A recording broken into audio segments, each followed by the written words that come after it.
Long ago, there lived a wealthy king whose only daughter was renowned throughout the world for her extraordinary beauty. Her golden hair shone like sunlight, her eyes sparkled like blue sapphires, and she wore magnificent gowns embroidered with silver and gold. Yet beneath her lovely appearance lay an unhappy flaw. She was proud. The king, anxious to see his daughter happily married, announced a grand gathering. Princes, dukes, knights, and noblemen from many kingdoms arrived at the royal palace, each hoping to win the princess's hand. The great hall glittered with chandeliers, musicians played cheerful melodies, while servants carried trays of delicious food.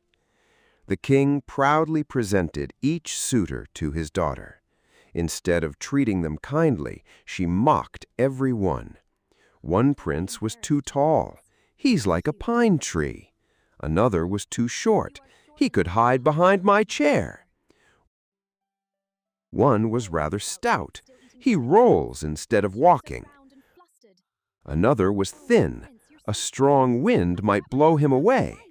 The nobles laughed nervously, while the king grew more embarrassed with every cruel remark. Among the guests stood a handsome young king with a pointed beard that curved neatly beneath his chin. When the princess saw him, she laughed aloud. "His beard looks exactly like a thrush's beak. He shall be called King Thrushbeard." The nickname spread quickly around the hall. King Thrushbeard heard every word, but remained calm and dignified. The king, however, was deeply ashamed of his daughter's behavior. After the feast, all the disappointed suitors returned home. The old king called his daughter before him. "You have insulted honorable men who traveled far to meet you," he said sadly. The princess merely shrugged. "I shall marry no one." The king's patience finally ended. "I swear that the first beggar who comes to my gate shall become your husband." The princess thought he was speaking in anger. She was mistaken. A few days later, a wandering minstrel came to the palace gates. His clothes were patched and dusty. Carrying a small lute, he sang a cheerful song in hopes of receiving a little food. Remembering his promise, the king summoned him inside. "You shall marry my daughter." The princess burst into tears. "A beggar? Never!" But the king would not change his mind. That very day, the wedding was held. The princess exchanged her royal silk for plain clothes. She left the palace beside her new husband with nothing except the simple garments she wore. As they walked away, the princess glanced back at the towering castle where she had spent her life. She had never imagined she would leave it in such a manner. Their journey led through beautiful forests. "Whose lovely woods are these?" she asked. "They belong to King Thrushbeard," replied the minstrel. "If only you had married him." For the first time, regret stirred within her heart. They continued through fertile fields filled with wheat. "Whose rich farms are these?" "They belong to King Thrushbeard." Again she sighed. "If only I had not mocked him." Later, they passed a magnificent city with strong walls and bustling markets. "Whose splendid city is this?" "King Thrushbeard's." Her heart grew heavier. She realized she had thrown away a life of happiness because of her pride. At sunset, they reached a tiny cottage. The roof sagged, the door was crooked.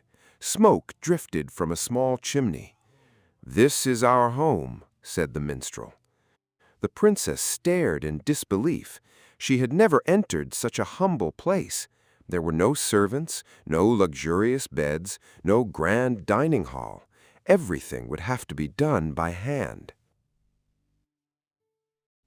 The next morning, her husband said gently, "We cannot live without work." The princess tried to light the fire, but filled the room with smoke. She attempted to cook and burned the meal. She fetched water and spilled most of it. She tried spinning thread. Her fingers became sore, and she broke the thread again and again. Though frustrated, she slowly began to understand how difficult ordinary life could be. To earn money, her husband bought clay pots for her to sell in the marketplace. She sat quietly, hoping customers would come. Many people admired the finely made pots and bought them. For the first time, she felt a little pride, not in her beauty, but in honest work. One day, however, a rider galloped through the market without looking where he was going. The horse knocked over her stall. Every pot shattered. The princess burst into tears. Ashamed to return home empty-handed, she feared her husband would be angry. Instead, he comforted her. Since selling pots had failed, the minstrel found her work in the kitchen of a magnificent royal palace.